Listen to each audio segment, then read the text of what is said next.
2 Samuel chapter 2. David is anointed king of Judah. Later, David asked the Lord for advice. David said, "Should I take control of any of the cities of Judah?" The Lord said to David, "Yes." David asked, "Where should I go?" The Lord answered, "To Hebron." So David and his 2 wives moved to Hebron. His wives were Ahinoam from Jezreel and Abigail, who had been the wife of Nabal from Carmel. David also brought his men and their families. All of them made their homes in Hebron and the towns nearby.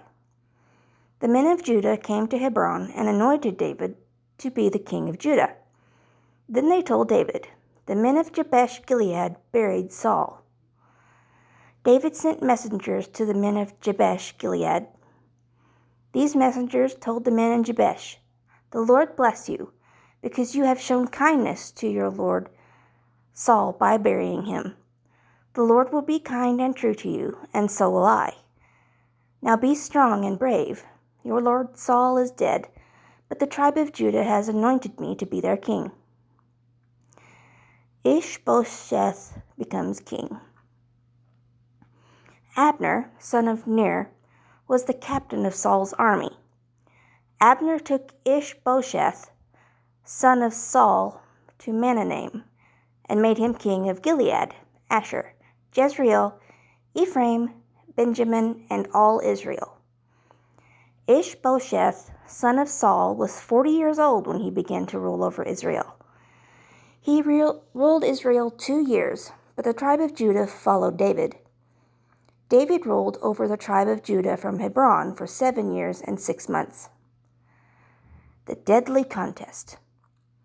Abner, son of Ner, and the officers of Ishbosheth, son of Saul, left Mahanaim, and went to Gibeon. Joab, Zeruiah's son, and the officers of David also went to Gibeon. They met Abner and Ishbosheth's officers at the pool of Gibeon.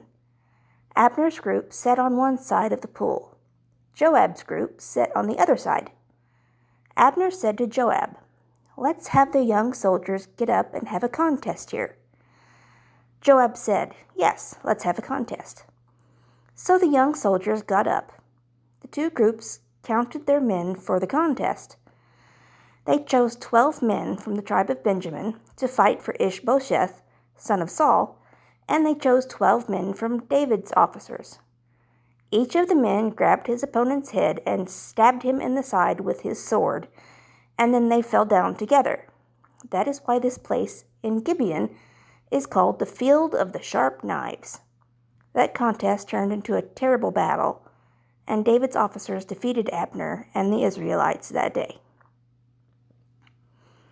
Abner kills Asahel. Zeruiah had 3 sons, Joab, Abishai, and Asahel. Asahel was a fast runner, as fast as a wild deer. Asahel ran straight toward Abner and began chasing him. Abner looked back and asked, "Is that you, Asahel?" Asahel said, "Yes, it's me." Abner didn't want to hurt Asahel, and he said to Asahel, "Stop chasing me. Go after one of the young soldiers. You could easily take his armor for yourself." But Asahel refused to stop chasing Abner. Abner again said to Asahel, "Stop chasing me, or I will have to kill you. Then I will not be able to look your brother Joab in the face again." But Asahel refused to stop chasing Abner. So Abner used the back end of his spear and pushed it into Asahel's stomach. The spear went deep into Asahel's stomach and came out of his back. Asahel died right there. Joab and Abishai chase Abner. Asahel's body lay on the ground. Everyone who came that way stopped to look at Asahel. But Joab and Abishai continued chasing Abner. The sun was just going down when they came to Ammah Hill. Ammah Hill is in front of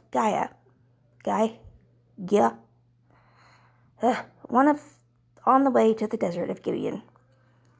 The men from the tribe of Benjamin gathered around Abner at the top of the hill. Abner shouted to Joab, and said,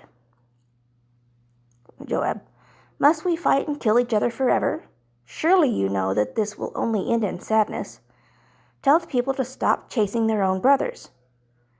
Then Joab said, as surely as God is alive, if you have not said something, people would still be chasing their brothers in the morning. So Joab blew a trumpet, and his people stopped chasing the Israelites. They did not try to fight the Israelites any more. Abner and his men marched all night through the Jordan Valley. They crossed the Jordan River and then marched all day until they came to Mahanaim. Joab stopped chasing Abner and turned back. Joab had gathered his men and learned that 19 of David's officers were missing, including Asahel. But David's officers had killed 360 of Abner's men from the tribe of Benjamin.